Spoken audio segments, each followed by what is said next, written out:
Au Conseil des ministres de ce mercredi 6 novembre 2024, 3 décrets majeurs ont été adoptés au titre du ministère de l'économie et des finances.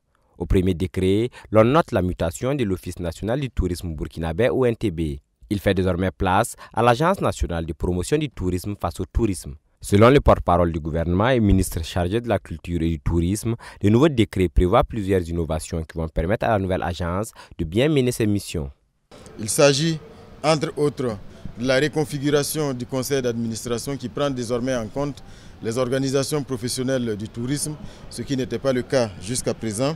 Il s'agit également de la révision des attributions. Les attributions de Faso Tourisme portent essentiellement sur la promotion du tourisme interne et externe, avec véritablement un accent particulier sur la promotion du tourisme interne. Il y a enfin la création du Conseil de la promotion du tourisme, qui est un organe consultatif qui sera chargé d'émettre des avis sur la stratégie de promotion du tourisme externe et interne du Burkina Faso et le développement de l'image de marque de la destination Burkina. Le deuxième décret porte sur la création de l'Agence burkinabé de la cinématographie et de l'audiovisuel qui émane de la fusion de plusieurs structures. Il s'agit de la Direction générale de l'Institut supérieur de l'image et du son ISIS, de la Direction générale du FESPACO, du secrétariat technique du Centre national de la cinématographie et de l'audiovisuel, de la Direction de la cinématographie et de l'audiovisuel.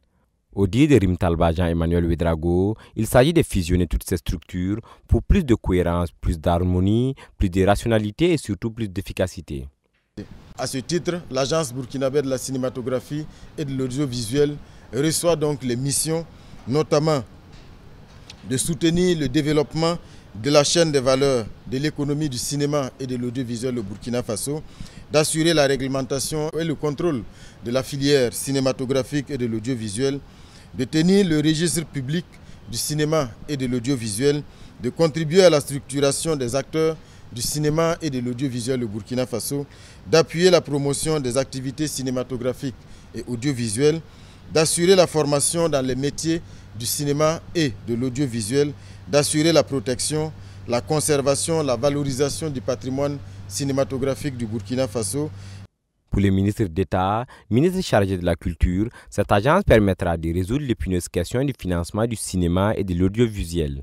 L'adoption de ces décrets est assortie de dispositions transitoires pour permettre la tenue de la prochaine édition du FESPACO en février prochain et aux autres structures de continuer de fonctionner avant l'opérationnalisation de la nouvelle agence. Le troisième décret porte adoption des statuts particuliers de l'Agence nationale de promotion du tourisme face au tourisme et de l'Agence burkinabé de la cinématographie et de l'audiovisuel en vue de permettre l'opérationnalisation de ces deux structures.